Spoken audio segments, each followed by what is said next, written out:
அதாவது கனா கானா அப்படிங்கிற ஒரு மூவியை பற்றி தான் வந்து நம்ம இன்னைக்கு ரிவ்யூவில் வந்து பார்க்க போகிறோம்.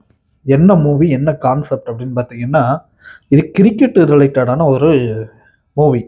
சிவகார்த்திகேயன் வந்து எப்போவுமே ஹீரோவாக தான் ஆக்ட் பண்ணுவாப்புல. இந்த படத்தில் ஒரு ஒரு சைடு ஹீரோவாக வந்து வந்திருக்காரு. மெயின் ஆக்ஷன் யாருக்குன்னு பார்த்தீங்கன்னா ஹீரோயினிக்கு தான். ஹீரோயினியாக வந்து ஐஸ்வர்யா ராஜேஷ் வந்து நடிச்சிருக்காங்க. படத்தோட கான்செப்ட் அப்படின்னு பார்த்தீங்கன்னா, இந்தியாவில் இப்போ எல்லாருக்குமே தெரியும் கிரிக்கெட் வீராங்கனை வந்து நிறைய பேர் எல்லா மாநிலத்தில இருந்து வந்து விளையாடுறாங்க. விளையாண்டு நம்ம நாட்டுக்கு வந்து பெருமை சேர்க்குறாங்க. நம்ம நாட்டுக்கும் வந்து கப்பு வாங்கி கொடுக்குறாங்க. ஸோ ஒரு ஆரம்ப ஸ்டேஜில் வந்து எப்படி வந்திருப்பாங்க அப்படிங்கிறது தான் வந்து இந்த படம் மெயின் கருத்தாக வந்து இது பண்ணுது. ஸோ இதுலேயும் வந்து 3 கதைகளை வந்து காட்டுறாங்க. ம். அப்போ படம் வந்து எப்படி இருக்குன்னு பார்த்தீங்கன்னா, சும்மா சொல்லக்கூடாது. செம்ம படம். இதில ஒரு பாட்டு வருது. என்ன பாட்டுன்னு பார்த்தீங்கன்னா, "ஒத்தையடி பாதையில தாவி ஓடுறேன்." அந்த பாட்ட வந்து யாருமே மறக்க மாட்டீங்க. மறந்தும் இருந்திருக்க மாட்டீங்க. ம். அவ்வளோ சூப்பரான ஒரு பாட்டு.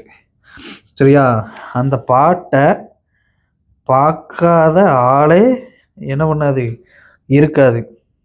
எந்த வாட்ஸ்அப் ஸ்டேட்டஸ் எடுத்தாலும் சரி, அந்த படத்துல இடம்பெற டயலாக்கு இதுதான் வந்து நம்ம பார்க்க முடியும்.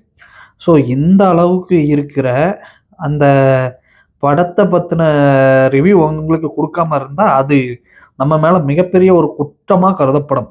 அந்த அளவுக்கு வந்து சூப்பரான படம். நான் வந்து சமீபமா தான் வந்து அந்த படத்த பார்த்தேன். அதனால பட்டுன்னு ஒரு ஒரு ரிவ்யூ வந்து தட்டி விட்டுறலாம்னு பார்த்தேன். அதாவது மெயின் கான்செப்ட் என்ன அப்படின்னு பார்த்தீங்கன்னா, இந்த கிரிக்கெட் ரிலேட்டடானது தான். ஒரு கிராமத்துல வாழ்ந்துட்டு இருக்கிற அப்பாவுக்கு கிரிக்கெட்னா ரொம்ப பிடிக்குது. எந்த அளவுக்குன்னு பார்த்தீங்கன்னா, அந்த குழந்தையோட தாத்தா வந்து இறந்து போயிடுறாங்க. அதாவது இந்த குடும்ப தலைவனோட அப்பா இறந்து போயிடுறாங்க. ஆனாலும் அப்போ வந்து இந்தியா மேட்ச் நடக்குது. அவங்க அப்பா இறந்தது கூட வருத்தப்படாத ஒருத்தர் வந்து அவங்க இந்தியா தோத்ததுக்காக வந்து வருத்தப்படுறாரு. ஸோ அந்த அளவுக்கு ஒரு கிரிக்கெட்டு மேல ஒரு பைத்தியம். அப்போ இவரு என்ன பண்றாரு அப்படின்னு பார்த்தீங்கன்னா, கிரிக்கெட்டு வந்து உயிர் அப்படிங்கும்போது இந்த பிள்ளை வந்து நம்ம அப்பா அழுறாங்களே, நம்ம வந்து ஒரு கிரிக்கெட் வீராங்கனையா வந்து நம்ம அப்பாவ வந்து என்ன பண்ணணும்? சிரிக்க வைக்கணும். அவர வந்து சந்தோஷப்படுத்த வைக்கணும் அப்படின்னு சொல்லிட்டு இது பண்றான். ஆனா, ஆளு என்ன பண்ணிட்டாருன்னா, ஒரு விவசாயியா இருந்துட்டாரு. இவரு என்ன பண்றாருன்னா, விவசாய கடன் வேற நெறைய வாங்குறாரு. வாங்கி வந்து விவசாயத்த பார்க்குறாரு. விவசாயத்த பார்க்கும்போது விவசாயத்துல வந்து தோல்வியே அடைஞ்சிருது. எந்த விவசாயி தான் வந்து ஜெயிச்சதா சரித்திரம் இருக்கு. இங்க வந்து தோல்வி அடைஞ்சிருது. அதனால வந்து இடத்த வந்து புடுங்கிட்டு விட்டுர்றாங்க. இந்த புள்ள வந்து சின்ன வயசுல போகுது. ஸ்கூல்ல போய் கேட்குது. அ என்ன வந்து கிரிக்கெட் விளையாட்ல சேர்த்துக்கோங்க அப்படின்ட்டு. அதுக்கு வந்து பிடி மாஸ்டர் சொல்றாரு, "ஏம்மா அது வந்து 11 பேர் வேணும் டீம்ல. நீ சேர்த்துட்டு வா. ஆள் சேர்த்துட்டு வாங்காரு." அப்போ இந்த பொண்ணு கஷ்டப்பட்டு ஆள சேர்க்குது. ஆனா அது செல்ஃப் எடுத்ததான்னு பார்த்தீங்கன்னா, செல்ஃப் எடுக்கல. அதுக்கப்புறம் நேரா பசங்க விளையாடுற இடத்துல போயிட்டு பந்த கிந்த பறக்கி போட்டு என்ன பண்றாங்கன்னா, ஆ ஒரு கொஞ்ச நாளைக்கு அப்புறம் வந்து புள்ளைய வந்து களத்துல இறக்கி விடுறாங்க, விளையாட விடுறாங்க. எல்லாமே வந்து சூப்பரா நடந்துட்டு இருக்கு. இந்த மாரி டைம்ல தான் என்ன ஆகுது அப்படின்னு பார்த்தீங்கன்னா, ஆ ஊருக்குள்ள வந்து உன் மக வந்து ஆம்பள பையன் மாரி இத ஆடுறா, அத ஆடுறான்னு புரணி பேசுறதுக்குன்னே ஒரு 10, 15 கேஸுவே இருக்கும்.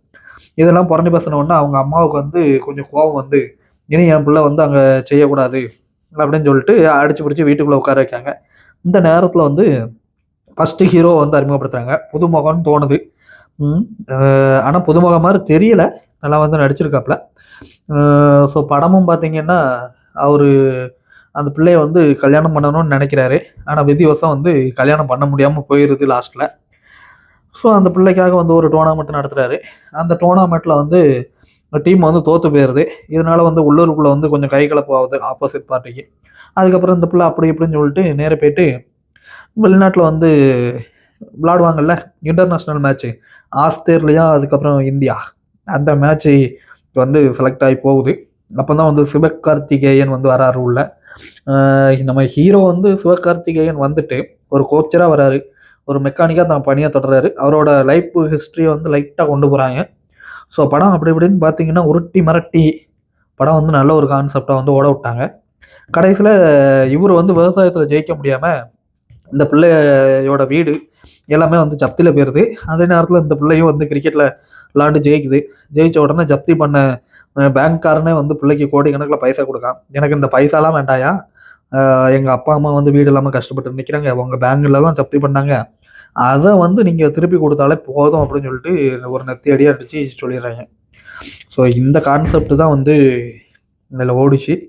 அதான் வந்து படமும் வந்து வெற்றியாக இருந்துச்சு. அவங்களும் வந்து வாழ்க்கையில் ஜெயிச்சிட்டாங்க. ஸோ படமும் வந்து நல்லா இருந்துச்சு. டேரக்டரும் நல்லா பண்ணியிருந்தாப்புல. ஸோ நம்மளோட சேனலை வந்து லைக் பண்ணுங்கள், ஷேர் பண்ணுங்கள், கண்டிப்பாக சப்ஸ்கிரைப் பண்ண மறக்காதீங்க. வட்டார நண்பர்களே.